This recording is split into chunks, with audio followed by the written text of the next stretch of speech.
Moto telema tolobela mboka ye. Ole tosura babimisa na poasa.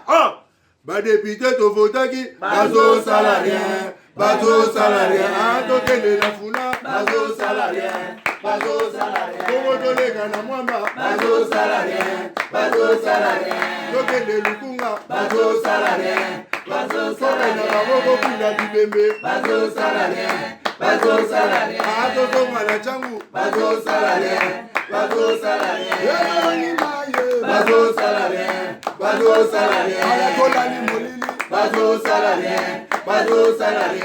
Kulune paye bazo salarien. Bazo salarien. Alakola ni mama bazo salarien. Bazo salarien. Kola ni wape bazo salarien. Bazo salarien. Merci Nanzambe Nalola Oyo à permettre les lotos Koutana Lisusu.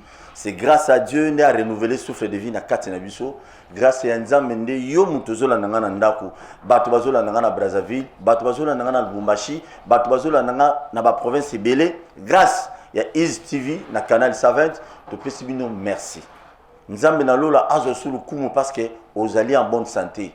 Bato balekio na mbongo ba millionnaire ba milliardaire ya mboka oyo bato batera sango malamu kutu koleka yo bato bazana auction bato basolana nzambe tongo pokwa ba musu bana bopito ba musu bana koma ba musu basali ba accident ba musu bana cachot ba musu bana prison menza masali o grâce ozala oyo za siko na ndako na yo bande konanga bana prison bana mambeto hôpitaux c'est grâce à Dieu nzamba ebile pourquoi boza kuna kolwa zorokumu.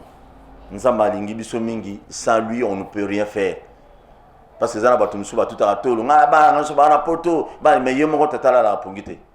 Pona ni, po ya sala confiance na bikeko, asala confiance na banzambe mo bazanga mutuna makolo, asala confiance, asala confiance. Mais biso bato to lira matembele tongo pourquoi? Biso bato ba ligne 11 banda kinga na suka T-ville makolo. Toujours en bonne santé.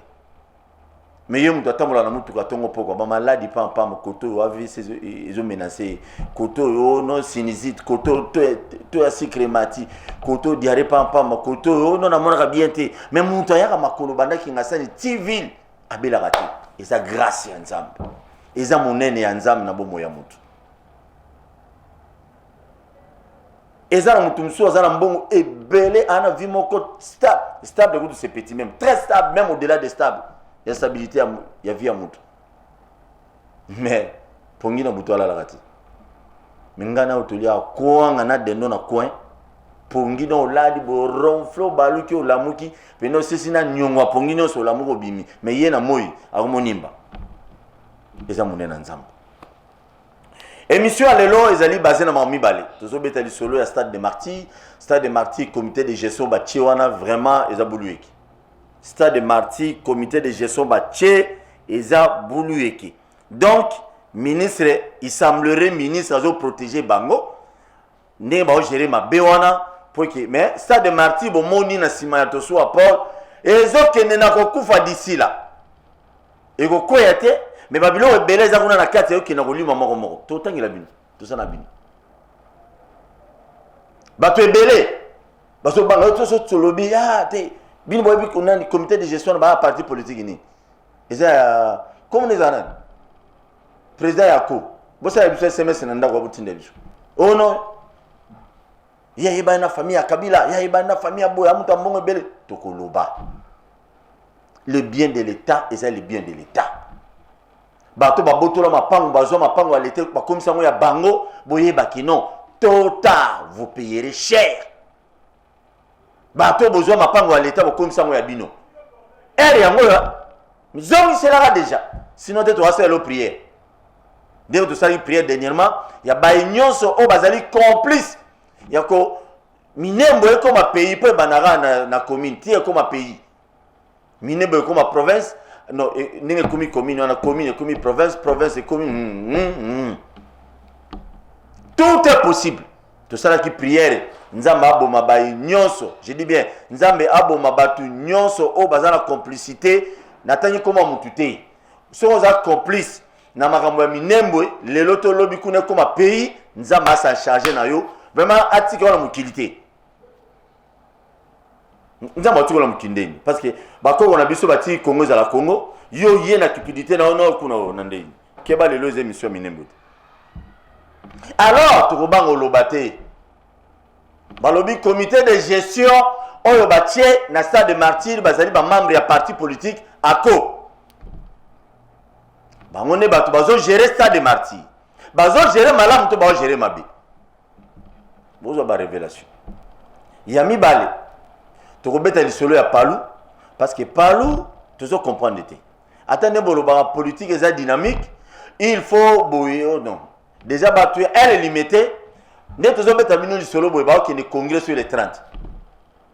Mais il y a beaucoup de yombo. Bon. Et c'est mon boulot. Vraiment, bato benga boze la muke ndeko nanga ba lumière oteka ba lumière ki toko ba plateau chaîne de télévision ozana quelque part te pression mbote. Pourquoi lelo na boya to le bela mama ya banini pour na kolakisa bino ba police ba sakana pe na bato na minute mayo batika na mwa bato koto ya limité bango pe ba so na mwa bato. Bon pour l'intérêt nini pour comprendre que non la plupart des partis politiques, je ne dis pas que c'est pas lourd, travailler pour l'intérêt à peuple, le Rwandais va se retrouver dans la bien. Sans polémique. Général Sylvano Kasongo, coup de chapeau, Kouloutou. Et oui, il y en a les lots forts. Sylvano Kasongo, tu reçois le monument, Général Mayel à l'époque, abandonné traqué bitu mais na est qu'on a zongi si ba monti Rwanda to rosa l'épée monument Mamadou Ndala to rosa l'épée monument et ça l'opacité sur Nathan communauté Général Elvis Ndangwesh to rosa ba la tchango rosa l'épée monument Elvis azala la tchango général Elvis azala la tchango depuis azala capitaine ti azomata ceux qui attendent cela poster là, ceux qui Elvis a posté dans Tchango, à cause de tous les sièges. Pour niveau va voter les n'a pas candidat va poster là ensemble va voter. Général Sylvano Kasongo coup de chapeau, na musala ozo sala na ville à Kinshasa, vraiment ba kinois, ba comprendre que bilobalo ba bato on ezaki pona eux mais na minute va vraiment comprendre que Sylvano Kasongo pena ça boulot. Obi lelo na zo ya émission boyi. Akutani pena général Sylvano Kasongo yemoko. Vous n'avez pas dit. Ah, non, bah, papier va laisser passer ton de béléon. Attention, il y a un nom de Moutassala sur le ministère mon boy. Yo, Azuelo, le camp. Moi, ça n'a pas laisser passer. Ministère YZ, laisser passer. Général Sylvano Kasongo, mon Nzela. Et, il va au Longola, mon ami. Et bien, télémien. Longola. Et, ma kangite, va laisser passer Nyonso. Ah, Longola. Oh, Longola. Il y a un peu de temps sur après on est en bola na mutu va o tcha laisser passer na tcha laisser passer pour ni na tcha laisser passer pour nani so tali ba tcha ba laisser passer na mi général Sylvano Kasongo en réseau trafic d'influence des amis au moins mi kana mutu kate ana 4 rose était en logoté mutu ka bayiba na tcha laisser passer pour à banque ça va tout nzela général vraiment continuer boy c'est ça que le kino a besoin aussi. Parce que laisser passer on a tout lembi. Au moins on a klaxon pipi tikanzela au talibo li kango mutu mo boy soki ya wisi a ministre mo boy. Pas laisser passer. Kinshasa toi on a besoin de biloko anate. L'intérieur biloko on dans la province belé zaté ba biloko ba laisser passer on est tondi kakao. Soki na bandundu, yebisa ko tia laisser passer na moto. Bon je ne dis pas que na bandundu ka ba moto déjà. Soki na Mbujimai, société ya munene oza kasa oriental eza ba motard ba wewa. Au moins na wewa moko te ba tie laisser passer te. Ba province c'est belé au moins kaka na Kinshasa ba laisser passer. Nandeni. Général, nous avons mon ba kisolo mikolo. Nous avons basala ki no umu melesu na Kinshasa. Abu melesu na Kinshasa. Israël muto mo comme c'est un message pas général Sylvano Kasongo soit le binabi ba service bo Hollanda déjà Ipekin qui toka trop général sala boulot na yo vraiment aux sala sans complexe obi atelemine rabo. Bolongo la. Déjà te obakanga ba memo ba futu amande te ngamona moni bakangi mutu moko te bazolongola ba laisser passer. Salisa mususu kutani na Kasongo na nzela amande si gombalo c'est ba 300,000. 300 sozo mutu à l'état aux la carte na yo ils a laissé passer au tchana mutu kate ça sert à rien. Dossier à stade de martyr toyé bino bato ministère Tanya yebisa ministre Tanya yebisa ministre to bande mission ya stade de martyrs sikoyo biloko ya l'état tant to komi ko komisa ngo la biloko ya ba parti politique déjà on la stade de martyrs parti politique ne somba yango atindi ba militaire na ba ko gérer stade de martyrs voilà conséquence lelo le moment que zo beta di solo oyo to soit pour na ba kinois ba lobby les kinois ont dit to soit il faut loba parce que kangi munoko stade de martyrs okufa le comité de gestion, monsieur Obaroya, vous avez une difficulté énorme. Ok, non, vous avez sorti. Stade de martyrs KO, vous avez le bilan à Zati. Vous avez le stade de martyrs Bazati. Il y a Liboso. Stade de martyrs, Babimisa Mbongo est belé pour être une caméra de surveillance. Batia mbongo ebele po batia ba caméra de surveillance. Botu na ngasi ko ba caméra de surveillance yango et ça la raté ça la raté na stade de martyrs et ça la raté. Pona nini? Dans le comité de gestion oya sikoyo, oyo mutu wana ya ko azokumbela à ces journalistes. Tango ya zui akome okumbela stade de martyrs makamuno sezaki bien. Quelques temps après, spit donc climatisé aux na salle oh ya régie ici quand on va surveiller ba caméra mutu à côté azo surveiller ba biloko nyonso stade entrée sortie ko yiba ko sauter ko de nyonso bazo surveiller nyonso climatiser à salle wana kufa raté et kufa tant kufi les caméras ne peuvent pas fonctionner donc ba caméra et ko fonctionner té et ko fonctionner té tout justement parce que Mali les a na salle wana té Nicolas climatisé na expliqué bino bilo ni bandi robunga pona série robunga na oyiba na facilité na stade de martyrs il a dit moi ça la machine fonctionner exact climatisé est-ce que mon côté na stade de martyrs toté mutuna liboso na comité de gestion na ministre na secrétaire général va répondre wana liboso yami bale nini ebungi na stade de martyrs on m'a dit baba bachaguna 4 et cause à la 30 ou 36 balles portées disparu na stade de martyrs baba fait bunga raté et bungi nani ayibi baba na stade de martyrs comité de gestion bazoko ko expliquer té ko le parti en cours tala batu yo tindaki dans la facilité na salon rouge na soki na nini ya secrétaire général ba spit et bungi lisusu dans les climatiseurs porté disparu na stade de martyrs bozo mono nani ayibi et s'il était plus ou moins si je me trompe pas 3000 mètres il y a câble à courant porté disparu nani ayibi comité de gestion bakonzi ya moka bazo gérer loko wana nga mabe pour être lelo FIFA a refinga biso na ebité ceux qui fait confiance la biso bo Hollande na makamwana to bo mema nga politique so ndeni je ne comprends pas yango ya cri d'alarme yango ebeti stade de martyrs nous devons sauver le stade de martyrs stade de martyrs oyo Mobutu ndatikela biso eza Joseph Kabila te eza pe président Félix Cité eza Mobutu tala biloko minene Mobutu ndatikela biso parler du peuple stade de martyrs pont maréchal na biloko belé président Kabila yepe ana biloko patike ndinga mabete président Félix abayina baso de mouton na biloko mususu ndinga mabete voilà pour l'intérêt national patrimoine national comme stade de martyrs yango na lobaka chaque fois na pesa makanisi ba konzi botika kozwa ba mamba militaire na bino ba gérera biloko ya l'état té le moment bozo pesa donc le moment bozo pesa ba militaire ba parti politique na bino ba biloko ya l'état ba gérer ils vont gérer le rôle ba gérer ba siège ya ba parti politique na bino ta la conséquence le long na stade de martyrs personne n'en parle alors mbongo ba biloko ne bungi siko bazo banga robeta lisolo na ngona conseil des ministres parce que ba beti lisolo na conseil des ministres et qu'on énerve Fati et qu'on énerve premier ministre et qu'on énerve Batubeli qu'est-ce qu'il faut faire mbongo ya réhabiliter stade ne bazo zela pa ba couvrir na ba biloko nyonso wana inspecteur général ya finance. Inspecteur général ya finance. Tozo senga na yo papa. Ko kindika na ba entreprise te. Ba biloko la stade de Martyr boy. Bo kindaka pe. Bo kindika isi ba détourner ba milliards te. Mais Isabelle la stade de Martyr boy. Mongo pe ko ta bo kindika pe ko inspecter pe kuna. Tala lokola siko na minito. Na minito yo ba match moko te tika lobeta na stade de Martyr à partir de 17h. Exacté. Lumière qu'elle veut. Donc bouluyek. Mais c'est le ministre Ozali Pasteur.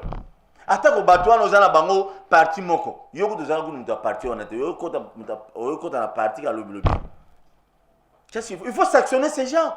Bien que ton parti bazo tia yo pression dans le sens oningi sakunate, il faut les sanctionner. Tango bo recruter batu ya sika bo bengani batu akala stade de Martyr. Ko bengani batu akala, batu baye, je ne les accuse pas. Il fonctionne. Il faut que nous battons kala, on a battu kala nan. Et puis on va nous gérer. On gérer, on va bango ah bah ça la rabouille, ah bah ça la rabouille, ah bah ça la rabouille, ah bah ça la rabouille. Ceci est important. Les lots aux obéla l'isolo, tout ça débat au Kabila, tu sais qu'est dit. Fayoulou, oh Kingani, oh te. Ça de Martyr yangoyo, ça de yangoyo kei. Et zo kena okufa. Ça des autres qui n'ont pas type pelé cette éthique voilà et rose au boulali bolamuginda une partie de la société. On est la coalition. On est maman FCCT maman cacheté. Stade de Martyr est un parti politique moroté, puis la famille politique moroté. Kulu tunangai Shadari. Non, Némi, Mouilani. Papa, aux Congolais. Bengana Mukonzi, a parti politique Oyo. Oh, bah, militant, bah, gérer ça de Martyr, bah, gérer, on m'a interpellé, non. C'est pour l'intérêt national. Ça de Martyr, c'est la fierté à Congolais, les lots. Ça de Martyr, c'est moko ya stade en Afrique, ah, on la deuxième. Papa Moulani, le coordonnateur FCC, Bengana nous, président parti politique oyo, bosambi saena nous atala bino na bobe mina kuna ba na ndebo za na comité na bino bosambi saena nous batuno ba gérer ndenini na stade de Martyr. Oh monsieur le ministre oza pasteur. Omoni yangonde ezamo mobulu ko sala politique na mama nzambe siko na minute ozali osani. Osani. Bato fekofa botinda pe bato na stade mamuna loboy boke no vérifier. Pour aller après mission ba peine yo sala ngai yo Congo za biso nyoso papa ça de Martyr za batata ba ko na binoté eza elo o ya biso tout si vous gérez mal on va vous dénoncer secrétaire général vous doit koloba suite non ça c'est normal tozo senga na bakonzi ministre ya sport atoza la partie politique moko nazo répéter à tous les partis politiques, on a batouana et on va gérer stade. Tous les senga keno, sanctionner bango, punir bango, et puis tout na côté bilo wane kei et kewa. Stade de Martyr porté disparu, monsieur le ministre, n'a évité ce que intercéder dans nous, aux Zelanza malobelayo, pour être non sanctionner batouana. C'est très important. Si il y a bungité, gloire au Seigneur. Mais si il y a bungi, ah non, il faut vous la sanctionner. Comité de gestion, ils ont moi pas ces journalistes là mais ah, y a pas si na lobby na ngai. Na lobby que ça de Martyr les autres qui na roli moi. Et tika la bisika ba teba panneau na publicité quand de gotikala. Ba biloko ba jeune bo mo na wana, o mo ba bandolungu la ngope su ba kenango. Ah ya biloko à l'état gouvernement bimsambongo. Biloko qu'on appelle l'état congolais pe fura me botelema. Pour nani mituko ya l'état. Ozumi tuko ya l'état, le rôle ya seni à l'époque ya malumalu. Porté disparu. Mais tu as nyonso parce que moi j'ai en 2006. Attends tu vas monter tikala. Monsieur balongola ba moteur ba tchakuna ndeto yoka. Il semblerait. C'est un peu bizarre. Biloko ya l'état to kosenga na ba konzi ya mboka. Ce bo pesi le rôle ministre a to le ba sport lelo, ba stade de Martyr. Il faut bolan ya ministre ba pesa ba bis boni makomboni. Botala ndenge le opara bazo ya awa. Ba obeta wa tena butu. Na stade de Martyr. Oh ça de ba robeta te na butu ba robeta la bangote lumière ni 3000 mètres on a combien de mètres ya courant oh elimo na stade de Martyr ba ozo mbongo ils ont comme azora boya bimisi et là qu'on appelle et là que président Boma l'état n'a biso suivi ezalakati suivi exacté pour nani comité de gestion bazape va les tout puissant non président parti politique ou toujours ya bango na bosani est-ce que non il faut les sanctionner ko nyonga bango tout na bango ba spite ke wapi ya Stade Martyrs ya salon rouge na babana na bisika mususu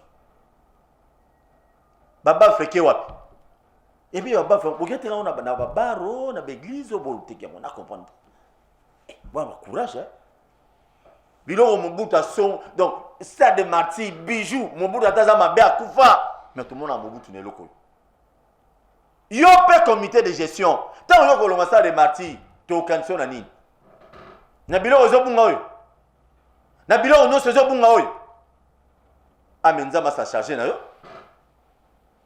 et puis bino pe bato boyibi biloko na Stade Martyrs vraiment nzambe koboma bango te mais na sali lo sambo nkolo ça charger na bango ba perdre musala et puis ba bela diarrhée à une semaine on ba ke cacho pour parti politique ko protéger ba tuna biso ba ko ta cacho tété mais nzambe ba longola bango donc ba milo infraction moya ba longoli bango musala et puis diarrhée à une semaine andako oh bilo Stade Martyrs bunga na salo yinga boy donc parce que yo oza so ya animateur à partir na bino yo en Stade Martyrs tango botama tango Stade Martyrs tongama parti na bino botama to yo to botama non le bon parti oh ah oui Bologna oh président Bologna va nous protéger et c'est ça la plupart ya batu bazo gérer bilo à l'état mabe donc pendant ko salir nani ko salir ba président ba parti politique na bon c'est ce qui est regrettable. Comment bilo Stade Martyrs ba no lunganga aboué hein donc ya mubulu et ça vraiment regrettable Stade Martyrs ya Mobutu sika zana sama belabi ngana bundana pona tonga boro bato ba parti bota milobilo beso na 2000 combien ma ba bino bomozo biloko et puis bozu ba baf bozu ba speed et puis ils ont continué kaka mukolobo ya bo mona na ba kiti nyoso bato ba vanda nyoso bokuta ngoti botuni comité de gestion oh non vous voyez nous sommes vous êtes ils sont non inspecteur général et finance biloko nyoso bungi na Stade Martyrs et zama ba finance donc moi je vous demanderai Yopé beta tour kuna. C'est aussi important. Et ça d'abord qu'il y a une entreprise, qu'il y a nos jeunes frères, qu'il y a des boyers, qu'il y a non. Stade Martyrs ya bozo kini. Ba match nyoso beta mana bouté beta mana ngoté et logo zate kuna. Mukolo ya mercredi lobby marche pour na ko soutenir masolo minembo. Donc Congolais, Congolaises, mes chers compatriotes, na bengsi na faluté. Na bengsi bino tout tozo ya pour na faluté PPRD MLC au parti Kimbilangulu ba parti zo bima lobby ba ONG ba SBL boya ata blanc to la tamso pembe to ya poto yebisa mamunyo soto kondana batutite to kondana mindele ba pression moko ba ocha il faut borwane ko maswinde ni donc to la kisabango kino Congo za ba américain te Afrique eza pour ba africain les Congo c'est pour les Congolais et non pour les Américains, bah pesa biso ba plan oh parce qu'il y a un président voisin, na pesa bango non oh en effet comment nandeni. Ce que mboko nous avons la commune Kimbanseki. Est-ce que tel Congo nani? Tel Congo l'autre. Lobby tout le monde a balabala. Ko bukelo wa mutute, ko sala mabete, ko finga mutute. Président Fayulu, bon président parti politique na pas comme président no mibenga wa. Na bengi comme président parti politique et dike batunayo. Secrétaire permanent PPRD Chadari à Ozananzela. Bato belé à PPRD Baoya. Bienvenue Lyotanjoli à Oya. Bienvenue Lyotanjoli. Député Moro, mais c'est pas mais Funga Mandé, Fungola G. Donc, basé belé. Bon, parlou à comment mi balé. Parlou à Nani à FCC na parlou à Cash. Bah on ne se peut pas ça. Zo idée. Ndeko na biso jamais Kaboun bien que ma sex stable, yébé à mobiliser ba tu dépêche Baoya. Donc, on va partir. Abako pe aozala. Yo abako. Abako aozala. Donc, yebisa ba militant na yo. Ba beta muto PPRD, ba beta journaliste, pas maintenant ba journaliste belé ba oya. Ba vrai journaliste ba oya. Donc marche à lobby ezali po to la kisana mundele ke Congo ils a biso Congo ils a américain te basa biso loi awati la police na yebi to coopérer bien to tambola na bino longo parce que la police bon ba Congo la pris tout donc ils a quitté comme makasi lobby boya ebelé pour tout ça la marche wana to la Mindele qui non oui mais Martin Fayulu comme président décidé yebi sa batuno décidé ba menacer mutu moko te pour to ba jena bino na ba député corrompu nyonso to sengi be bazala mama bunda ko to ozala zoide vient na biso Sénat Tezo ya masiko yo ndeko na biso ya Palu Jean-Paul Muzema numéro 13 c'est numéro combien oui tezo ya mbaye ndeko ko sala biso transition mombo poto ya mata muta Palu so Palu o ya yelelo nazo ebate aza ya FCC to za akashi na ibite tezo ya mbaye to betane masolo ya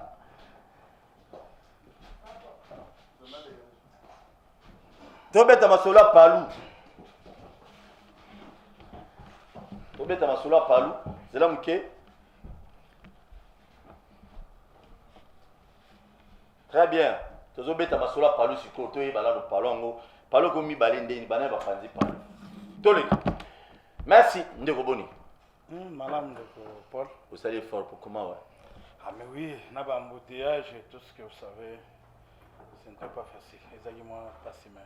On a salé fort pour que nous comment on respecte quand même appel. Ah ok c'est bon, tout se fait ma casse.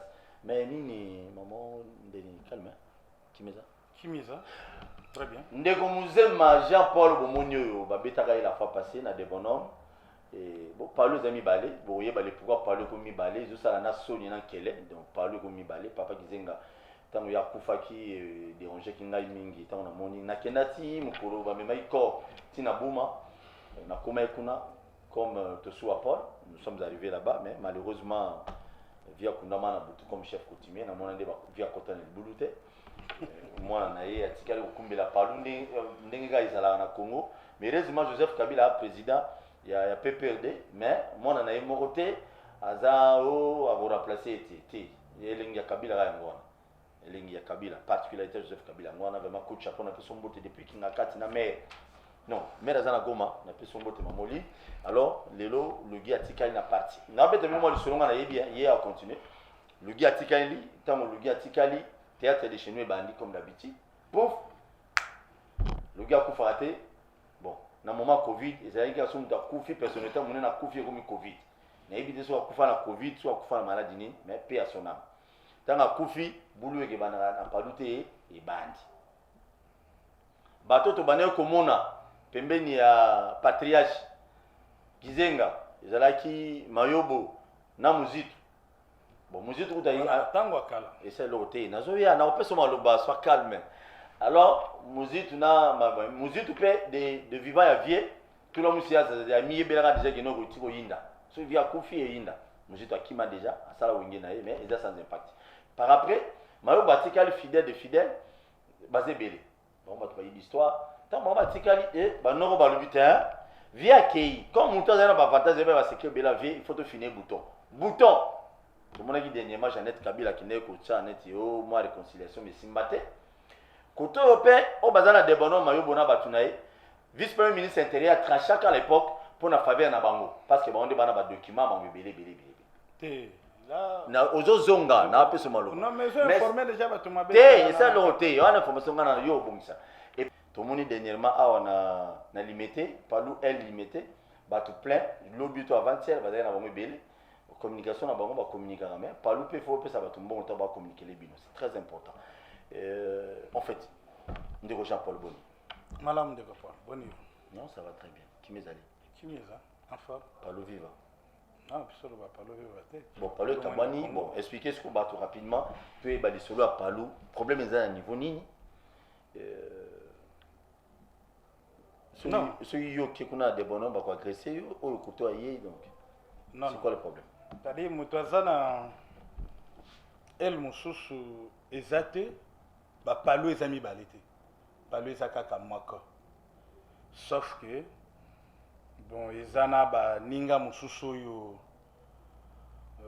bazoluka parfois kokoma, nabisika bazoluka kokoma par ba moyen moko eza malhonnête s'il faut. que nazala honnête na ba parole nga ça banani bazali kolingo koma place mususu place à likolo comme ba malhonnête mais oyebi yo oyebi bango je ne veux pas citer les noms des gens ici parce que naki pona ko citer ba comment na bango te mais oyebi ba oyo lelo balingi kolanda 5 documents de base te mais il y a même de ceux qui disent non nous sommes de légalistes mais légaliste, je ne sais pas par rapport à quoi dès lors que yo moko zo respecter 5 documents de base wana te mais tu te dis légaliste. C'est là où il y a un problème. Légaliste 5 documents de base et le bien biso appliqué ce qui secrétaire général et secrétaire général admettons ad intérim à Kofi oya zalaki ou secrétaire permanent Kofi secrétaire permanent adjoint à l'Inde a commis automatiquement. Cet automatisme c'est où? Mais si on a pas problème pesali. Donc bino oya landi wana ezaki nani? Yo yebi nan. Mayobo. Ah, je crois. Ok, pas je crois. Mayobo ne mutu alandaki Lugi Gizenga. Ok. Dans la logique ya masolo. D'accord. Comme il y a landi bino elle est limitée. Nabi bino elle a kabila. Non, elle moko ezate. Ok, c'est bon. Bon bino bata limité. Biso toza Palou, le vrai Palou oya Gizenga. Palou parce que oui, Palou le vrai parce que batombongo basé belekuna côté obulué. Donc non. Alors, si ko d'après bino Boboyi Mayobo a remplacé. Alors bino bolinga ni nani? Toboyi Mayobo te. Attention, vous m'amenez à citer le nom. Toboyi Mayobo te. Tolobi to. Vous citer pe na mabete. Tolobi to kende na congrès. Parce que depuis longtemps même mutabando senga congrès zalaki yewana. OK. À tout moment même du vivant il y a secrétaire permanent Lugi et secrétaire général intérimaire Lugi. Ndeko bande ko senga congrès jour et nuit zalaki ndeko Mayobo. OK, c'est compliqué et comme non ndeni ni po bokabona. Non, to kabwani te. Sauf mutu. Image on les a. Ah ben, image zomona wana eza image bisonga na qualité nanga secrétaire et conseiller général et ancien secrétaire provincial na siège à parti. Na des bonhommes. Na des bonhommes. Très bien. Tabassé. Kuba. Par de policiers que vous voyez. Na ba mercenaires. Oyo bandeko wana bazui. Kokanga même bana batu bale kana barabara so ba muni ba kanso no bana ba jeune ba kokanga kobeta. Donc c'est ce qui se passe maintenant. Nakata Palou. Mais oui, wana na Palou. Palou ya Antoine Gizenga. Palou ya Antoine Gizenga yango ba komisi bato baza na posa pouvoir. Bino bona posa pouvoir te. Non. Pouvoir bazwango na nzela maponami. Et lelo to préparer congrès. Je vous dis d'ici là déjà yo ka ba élection ko salam. OK, c'est bon. Si ko to kende school sur bien, pour bato ba comprendre biso na ndako. Yo lobby que ne bo reconnaître 5 documents de base na ndenge lobeleli après ndenge Lugi Gizenga kufaki automatiquement adjoint naé d'office sur le plan juridique il va ba document na bino zanani Mayobo. Non. Wana zolo belo comme ça. 5 documents de base le but dès que secrétaire permanent Kofi automatiquement premier secrétaire permanent va remplacer. Et le bon côté. Et si à mon côté. Et ça d'abord mieux. C'est pourquoi tout ça déjà dans jurisprudence par rapport à ça. Jurisprudence c'est ça là. Le secrétaire général chef du parti, le vénérable Antoine Gizenga Kofi, bureau politique Oyelandi Sanganaki pour nous trouver solution par rapport à vie douane. Mayobo pas aller na kati. Azalaki na kati. Très bien. À ce moment là il était là. Ba Sangani nde bakende ko bimisa option ya ko présenter secrétaire général intérimaire Lugi comme remplaçant il y a patriarche Antoine Gizenga à l'époque. Donc l'air Lugi a Kofi, il a fallu automatiquement to sala ndenge salamaki. Ndeko moko na tongo andimi. Yemoko d'abord, je vous dis réunion liboso Mayobo andimi. Oui, réunion liboso. Oui. Tongo andimi et n'a pas quoi se rétracter. A changer ma canisse. Mais il faut tout naïe. Et tout qui est évolué. Il faut tout naïe. Après malamu bino comme il y a boy. Non, c'est-à-dire to koti réunion, na réunion wana tolobi ke lokola Lugi a Kofi, le tozozwa le doyen d'âge pour que akumbe la makambo donc transition tia même biso na congrès. Biso sotondimi to signé, ba PV dali. Na Mayobo a signé. Mais oui, na ba Dovel, na ba Dovel bango nyonso. Na bango nyonso ba signé PV wana ezali. OK. Après na tongo na ngoto la muka, batu babi non ezande ngai mutu fona kumbela masolo bi non. Tout ça parti est organisé et surtout parti batu ba respecter mingi na mboko passer parmi les grands partis na mboko parfois pour les partis liboso. Même les batu lo banyo so bakalo. Tout ça d'abord moi. Mais si go te pour voir ba député otanga. Bona ba député. Ba député ba réalité c'est bilé surtout que na masono mais na ba réalité. C'est bon to kena no Mayobo comment ya. Mais là to comme na niveau wana. Bande comme ça va se rétracter na tongo non. Ngana lingite. Ezande ngam tu fana kumbela maka. To bino non. Tout c'est respecté parce que la signature est déjà. Jusqu'aujourd'hui, c'est pourquoi nous sommes calés. Même des bonhommes au commis parfois ceux qui osa yo osa na makanisi na yete, c'est-à-dire combien ennemi na yé. Mais moi na kizenga qui tabassé. Mais moi na kizenga mo pas na yete. Moi na kizenga nani? Te na tuni. Est-ce que moi na kizenga mo biologique azana yete? Te na yete. Azate. Te na yete. Ah, OK. Parce que eloko nini siko o isalaki bino bozo siège na limité parce que bato limité belé photos à clair boso na bino ba ministre ba DG ba nan bazana elle limité permettez nga pona lo ba elle limité mais côté kuna no ba militant nyonso bazana elle limité à part ezana mutu moko aza côté musute à part moi franchement bozo sala neti moi défection moi organiser bazo lo na makasi c'est pas s'il faut appeler comment je dis, il y a des prédateurs, admettons, il y avait des prédateurs au sein du Palou, les lots maintenant baza commis bimisa. Bon. Ça dit bon. Motu ne zabou. Ils a passé. Jean-Paul, yo o même biso na tellement ozo ombrier batu bala na biso. Et loko monsieur le kana Palou ezali tribalisme. Il y a grave. Soko talibino batu boye limité wana boza na bureau na limité. Na nazo ngela non loko mo ucholo ba limité wa. Limité ceux qui toza na limité. C'est-à-dire depuis to vivaka secrétaire général du parti azalaka na bureau na yemoko. Des bonhommes, azalaki na bureau privé. Azalaki na bureau privé. Comme secrétaire général intérimaire, azalaki na bureau privé. Comme secrétaire permanent, azalaki pe na bureau na yi. O ezaki na des bonhommes. Et aujourd'hui Sylvain Ngabou na 4e ri ezali bureau ya secrétaire général chef du parti intérimaire. Et des bonhommes ezali secrétariat permanent. Oyo place soit secrétaire permanent il face à la nini avanda asela ba réunion na ba militant. Mais pour nani bosser la ngokunate. Mais o tu olanda ba image mususu. Non, biso toza bato kimia. Tozo nga tokene. Dernièrement mama ndeko na biso Jeannette Kabila asala ça qui médiation olanda ki yango tokendeki bato basangana ki basina ki bango nyonso. Ezala ndeko mayo bwandimaki ndeko Sylvain Ngabou comme secrétaire général chef du parti intérimaire. Signature ezali mikande ezali. 2 jours après, à Baloki. C'est-à-dire comprenez seulement. Donc d'après Bino Boza ko akizeka kimayo bondaza mabe. Non, to akize mututé. To sengi na mututu baya to sangana. To lingi ba biloko wana nyonso te. To za na posa. To kende na congrès.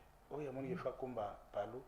Ezana makasi te na bitumba te. Na kozukisa na te ndenge ezoleka boye. Te biloko na palu to yeba yango te. Oyo bandiko ya sika. Merci. Ba makambo na palu to yeba yango to tozomona lelo ko betana na ba militaire boye ko sala batu boye et na ba agent de l'ordre même ko ke louer bango pour que ba ya ko beta batu boye. Ko louer même ba mercenaires, vous le constatez même que eza même na ba sportif o bazana ba louer o bazo beta bana batu. Donc il y a des mercenaires. Mais ozolanda yango image ezoloba. Et là on mususu peut se réunir na palu. Ezali kambo ya tribalisme bwana mo makasi so talibino nyonso bato boye limité o ko bana Ngabou tina se Ngabou avec colonne zela na mutena zo ya te ngana zo loba mamo bakino balobi to soit tuna Jean-Paul on est dans tuna on est na loba ezaki no tribi ezoboma tribi quelle tribi mais ba tribi na bino kuna ya bandu parce que so talibien elle limité ça bandu désolé na ba poste beleza bandu ndeza trop non moni maintenant depuis Palou et Bandi non, tolo banano depuis. Ba mayobo ba kumbela ba palo. Bazaki tribunini. Et qui notre grand frère que je respecte beaucoup, Dovel Mpango, Azamu Tetela. Yes wazawa. Dovel Mpango azawa. Il faut le kayo tuna ye. Tu yebina position na yete. Dovel Mpango, oya kumbeli palo bambole belé, mutetela. Lelo la dernière minute pour finir bouton parce que non, attendez, laissez-moi parler. Qui Sylvain Ngabou aujourd'hui. Moutabandundo. Sylvain Ngabou, Moutabandundo. Bon, de quelle tribu? Sylvain Ngabou. Alors bonjour. N'habitez tribu ni no bozo lo belabino oyo bozo ou vous voulez coller aux gens à l'émission s'il vous plaît. Ok, merci beaucoup pour la émission. Merci. Namoni oyambi mutu moko il se contredit, oui que ça son niveau na mutu azolo balaka moko il ne maîtrise même pas. les histoires à Zoluba. Yo peux ça idée non rapidement déco. Oui, il est parti. Bon, ils ont engagé. Bon, et sur Bengi au condamné au PC Likansi pour na bolamu ya Palou. Oui, c'est ça bien. Sylvain Gaboulelo. Quand vous dites que c'est le Cambois tribu, c'est de quelle tribu que vous parlez? Il faut pas ça biso. Parce que les leaders on sont minés no bakumbeli Palou. Bazana tribu qui zenga. OK, mais le lot pour bima na crise. S'il vous plaît Jean-Paul, aux intellectuels, aux maîtres avocats, le lot pour bima na crise ya Palou pour boana lelo parce que toko ça na libomate Palou nga bato muso ba bato suwa Palou komi ya Fati na Palou ya Kabila. Nenge bato ba bana cité. Ils ont engagé ngate, c'est ce que les gens racontent. Babino cause à la président Félix Azundamo, Koto Bazundamo, tout ça. Nyonso ngamu na bino ezara pona ba poste parce que bozana na bokonzi, bwana ba ministre, ba DG bana na fonction. Alors, pour bobima na crise wana, Jean-Paul, qu'est-ce qu'il faut faire parce que ça fait honte aujourd'hui. Palou ezalaki cité bango doit favoriser Kabila na 2006 baloba mambo bele. Mais lelo oyo bosa la sous honneur, il y a patriarche Antoine Gizengate, lelo elle est commis à des bonhommes, Koto bata des bonhommes, Koto bozo. Qu'est-ce que vous pouvez faire? Na plus maintenant, au peut ça piste la solution. Vous allez simple, cause la ngamboga ya ninité. Paul, Palou d'abord nané so Palou est en crise te. Sauf que ba prédateur va comprendre que ça tina télé rotobunda. Ba prédateur ni banane. Maswa to trensier longwaki ba kota to kende na congrès to luka biso nyonso. To landa ba parti nyonso ba parti belé na mboko yo. L'air ba konzina bango parfois ndamba zupe mabomo ina bango batikala ba s'organiser ba kena congrès loko tozo senga lelo tozana ko préparer congrès moko eza impartial ko favoriser XT YT mutu nyonso aya ko tia candidature na ye soki ba poni yo na nzela ya maponami pour que okonza parti osali nini otambisi parti pe to kondima yo ke yo nde papa yo nde mama parce que obimi na nzela maponami mais na nzela kokanga na makasi ya koluka ba préalable Palou eza na ba préalable te Palou eza likambo ya congrès bato oyo bazobongisa congrès baza bato oyo lugi atika babimi lelo te atika na ndeni azalaki déjà si to préparer misala ya congrès ezalaki si ebandi donc bango nde faut basalisa oui bango nde baza déjà nommé na moment na biso so to ndima bango pe baza déjà ko préparer misala wana lelo bango nde bazo continuer na yango bato wana baza na parti pris moko te mayo baza na commission wana te bon je ne sais pas ce qu'il y a dans la commission mais je doute qu'il y a dans la commission les commission déjà deuxièmement si parfois il est là zolo donc ba isolé qui déjà avant parce que non ba isolé mutu te na parti mutu nyonso akota akaka na makambo nyonso te et cause à la baba za pona organisation à congrès baba za pona organisation te yo kota kuna te vous êtes déjà secrétaire premier secrétaire permanent adjoint au kota congrès pourquoi et parfois vous avez des ambitions les roquer na comité organisation comment vous allez encore vous présenter ça devient compliqué s'il vous plaît mais ba mayo boba écarta yete mutu moko écarta muta mayo bona Palou te parfois Moutama Bonda Azoluka ko s'écarter lelo a créé Wenge, c'est ce que moi je pense. S'il vous plaît. Selon moi, je pense qu'Azoluka ko créer moi Wenge moko boye. Alors à la claire ayeb saba militant que non ngana créé Wenge na ngwa lingala ndanga mais sinon ngana kenanga. Omoni ya ezana bakulu tumsuto zana ba na Palou, l'air ba mona ke non ngonge kokaki ya kokende. Ba kende ki na bango. Ba sali misalo lelo baza ko évoluer na ndenge na bango. Mais ya ko luko salir baninga mususu dès lors que yo zana ba penser ya ko créer logo na yo ko beta baninga boye ko humilier bango boye. Non. OK. Na otuna mutuna. Ezala mais yo mtotuna mituna ngana pesa ki ya. Tuna liboso ezaki ava lugi kizenga kufa. Déjà mayobo nandamo ya bato na ba dove na bato belé bazali déjà na bochaki ba moins 100 mètres déjà ba no fina ba déjà na mambe belé. Nana bando fina ba. Oh, mais déjà bo salaki déjà commission déjà. Nana bando fina bango. Parce que nazo yete papa na. Tika ngala si c'est bon yo pesa matière. Abo ba no fina bango, ba no ko effacer ba no mambe belé. Eza solo to lokuta. Ah ba ngonde ba yebisi yo. Naza ni mama bote so non so liya yebisa bando fina bango et que yo zana ba prévoir au pesi biso ngo effectivement voilà jour moko na yamba mayobo na chaîne na télévision nga to na radio yebisa nga voilà déjà bazo fina nga alors voilà ce que je prépare Parfois, il y a ça. Mais moi, je vous dis que ce Bando Finet, comment il était au premier secrétaire permanent? Mais étiquette? Étiquette par rapport à quoi? Ah ben non, ça est l'autre. Ndé a lobby na simalugi ndé na kangana makasi. Mais non, il faut pas respecter ma sonne Ngezali. Ce président américain je Donald Trump, ça dit que Sola na ye, il se bande Donald Trump, malheureusement non. Ceux qui Donald Trump les leur Kofi. Na bando beta batu ko sokisa bango bongo. Kana c'est Donald Trump a Kofi. Bongo ndé bo konza parti ko beta batu ko ba militaire même ça problème bo louer ba sportif boye. Bo beta ka batu ko sokisa bango, yo lobby no, bo ndé to ko konza parti ko sokisa tala. Osomona ndenge na zoki, vous voyez?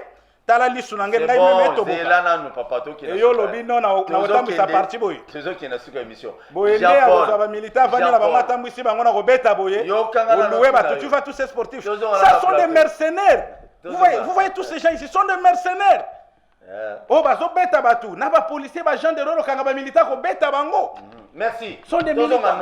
Tozo ngana parce que Jean-Paul azo mata déjà. Ozo qui me sana question mais qui maté. Lelo ensemble là vana ban émission.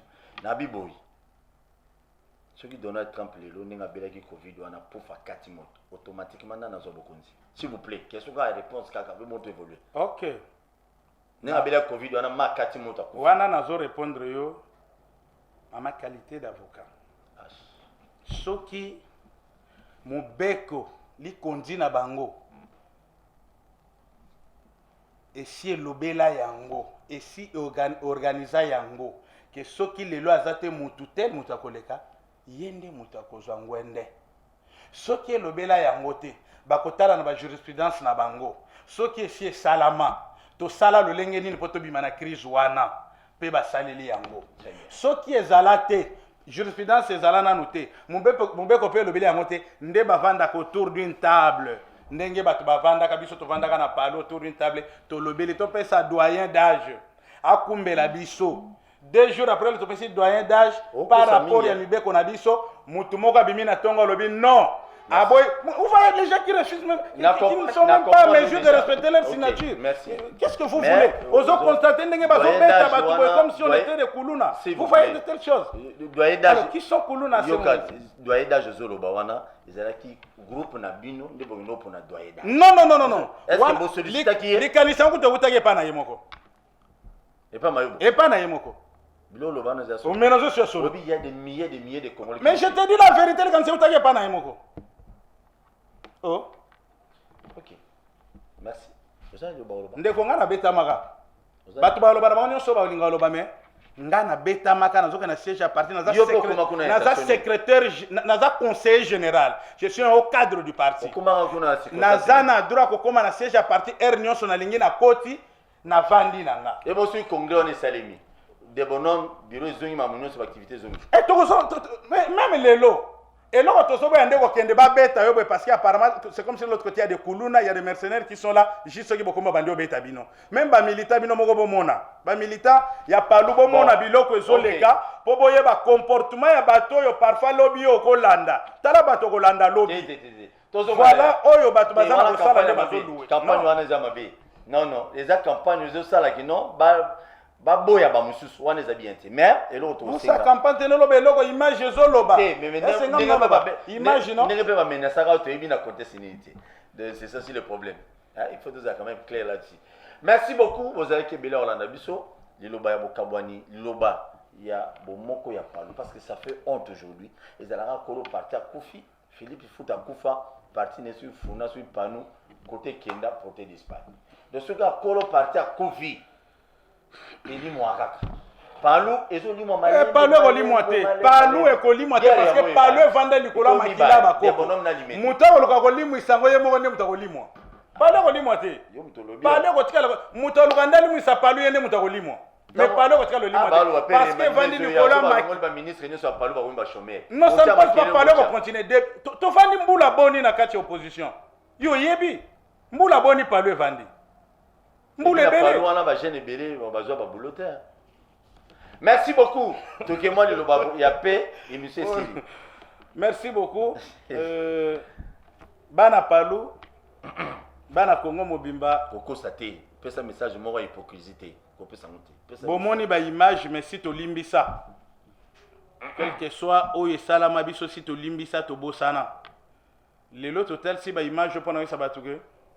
tozolukalisanga unité biloko esalama so na kati ya palu te parce que eza comportement na biso te lelo congrès eza na kosalama le 30 awa congrès ezobanda moto oza na retard zonga na ndako Mayoba aza na retard azonga na ndako. je n'ai pas cité Dovel azonga na moto ndako. nyonso aza na retard azonga na ndako tozongela bizali na biso ya kala Grâce, pardon, une minute. Allô, libota na Ndeko. biso Ok, mbote de journaliste. Merci. Comment on a le bengue? Ouais, na bengi wa mete. Oui. Comment on a gelo na bengi wa papier mi mete. Toujours au cas où papa Gelo. Paul Toussoua na monique au couvra ba événement belé à Palou to bio journaliste oyo ya ba manifestation belé à Palou. Merci. Mais comment on a invité na yo aza même pas cohérent na makambo azolo. Pesa matière aux anango émission ici Okay. Abuki lokuta d'abord que Lugi azali na bureau privé oyo est-ce que mkomo nini Lugi biso doit ba militaire Palou oyo organiser ye wana azalaka cameraman ya Lugi yo Zela. na ozalaka cameraman ya Lugi Zela to oyebi yango Arnold Ndunda. Toi c'est Arnold Ndunda, il ne faut pas mentir. Tu arrives même à tromper même comme ça en passant en direct parce que toi Arnold Ndunda, au lieu de donner ton nom propre, tu es en train de mentir. Toi tu as les images où tu es en train même d'insulter le gens Arnold Ndunda. S'il vous plaît, est-ce que vous Tikaye dans ce mot hier? Pourquoi le laisser de l'autre qu'il est en train de dire? Tikaye le balan. Arnaud Dozo le bamwa rapidement tokendi. Et puis on réagit après. Ma combone Arnold nano. Andi manange combone Arnold. Mais à quoi ça il n'a pas? Arnaud de Tokay. Pourquoi mentir? Nani Il devrait donner son identité. Oui. Ah, voilà, Tokay, non, non, c'est bon. Ah, vas-y. Je ne suis pas. La pression Maloba. Jean-Paul Tikaye. Yoka, Lugi n'a jamais. Oui, Lugi n'a jamais organisé une réunion politique, une matinée politique dans son bureau privé. Et si Lugi a un bureau privé, qu'il nous dit sur quelle adresse. C'est bon, tu évolues les sous. Zenga organiser seulement le manifeste. Pardon? Tokay, il peut sa piste à solution à Palou les leçons à mon corps. La solution est simple. Il faut organiser un congrès où ils sont inclusifs, où ils ont respecté niveau de dignité à Palou. Très bien. Je n'ai pas musée avec quelques militants, bavandi na 4e rue, basali otoso la congrès, bake bakutani kuna basali ba commission qui n'est pas inclusif où les militants du Palou na niveau à Palou yo yebeli Toussoua, batu basala Palou wana non. Merci. Ni Mayobo, ni Pangu, ni Mutumoko aza contre le congrès. Mais Bokimi Yango, pourquoi? Venez! Inclusif, c'est quoi? On vous invite, vous ne venez pas. Vous voulez quoi? Quelle inclusivité que vous cherchez dès lors que vous fouillez vos responsabilités? Laisse-lui terminer. Oui. Tokay. Ouais, vas-y, na protéger. Oza militaire à Palou, oyebi taille à Palou, oyebi ancienneté à Palou, Palou a organisé congrès et le cola de la partie où il est Misika. Quelques individus se réunissent dans la 4e rue pour dire que tout ça, congrès. Qui sont ces individus? Et vous, Arnold Ndunda, si vous arrivez, Kobenga Batube individu, yo, allez-y comprendre ce que tu étais hier et aujourd'hui. Ça m'étonne. Parce que tu sais que ce sont des responsables. Laisse-lui terminer. À tout moment que le permanent Lugi voyageait, Abandé Kotika Bokonzina na maboko ya Sylvain Ngabou. Aujourd'hui que Sylvain Ngabou mutoza nango. Aucun jour atika mona maboko batu. Inclusivité bango bazoluka ya ndenge ni dès lors que na ba réunion bokuta na bondimi quelques minutes après okimi réunion. Mais qu'est-ce que vous voulez déjà émission? Donc merci d'abord pour l'émission ngana zo senga kutu ngana zo senga débat contradictoire. Très bien. Mais j'aimerais Bengabiso après émission. OK, j'aimerais être en face d'Arnold Ndunda, mais parce que bon. Merci. Oui. Lilo Babou Kabwani, rapidement. Lilo Babou Kabwani.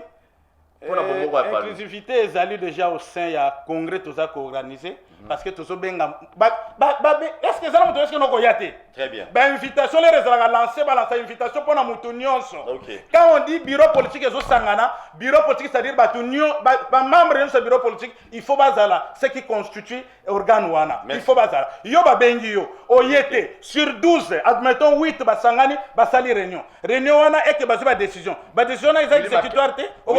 il semblerait à Tigala vous allez jamais dans bureau politique, mais de là qu'on a bureau politique. Non, non. D'abord, écoutez, évitez de citer le nom comme ça. Willy Makiashi n'a pas sangana dans bureau politique depuis bazo sangana mikolo. Azalaka. Ce qui pour le moment azate, c'est-à-dire l'air bagenda ko sangana, akenda kana yete. Très bien. Écoutez, bazo bangaye, baba Willy Makiashi. Non, c'est un garçon fort, ne vous en faites pas. Il est là, Willy. Azana palu parce que ça mona kizenga, a respecter kizenga.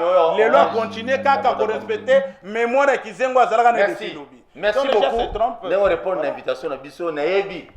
Émission où est suscité de part et d'autre. On a Bakambo, Bengani, Tosso, Azolo, Bayambi, Japon, Muzema. Plateau Nanga est libre, mais il faut boire un bon. S'il vous plaît. Vous avez battu des pestes. Bayamba battu des pestes, ma plateau, après ça monte. Vous avez dit la boconde. On a une photo claire. Amortissement matériel, ma moto, le besoin sur lui. Des pestes, il y a mis dans la plateau, après ça va tomber. Mais il faut dire que Jéwana n'a pas de palou. Il faut boire le voir mon bon.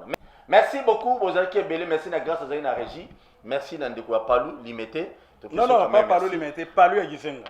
Palou à Gizenga, mais elle est limitée. Palou à Gizenga, il n'y a pas de L limité ou de tel L, non, non. À part que Bandeko Bazo Bunganzela, Bazo Ganazela ici. Merci. Toyamba, Mayobo, Mayoba, téléphone a passé dans le mégo Bengaï, ce qu'on dit, Maya, pour y passer à mise au point. Ici, plateau dans le vide, mais boire à la bombe. J'insiste, c'est ça.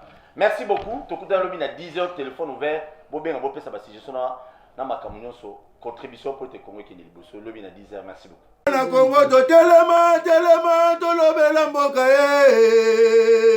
Wole to suwa ko bimisa na poasa. Ba député to votaki bazo salarien. Bazo salarien. To kende na funa bazo salarien. Bazo salarien. Congo to lega na mwamba bazo salarien. Bazo salarien. To kende lukunga bazo salarien. Bazo salarien. Na babo kula bibembe bazo salarien. Bazo salarien. Bazo zonga changu. Bazo salarien. Bazo salarien. Bazo salarien. Bazo salarien. Alakola ni molili. Bazo salarien. Bazo salarien. Ekulu ne paye. Bazo salarien. Bazo salarien. Alakola ni mama. Bazo salarien. Bazo salarien. Ekola ni wape. Bazo salarien. Bazo salarien.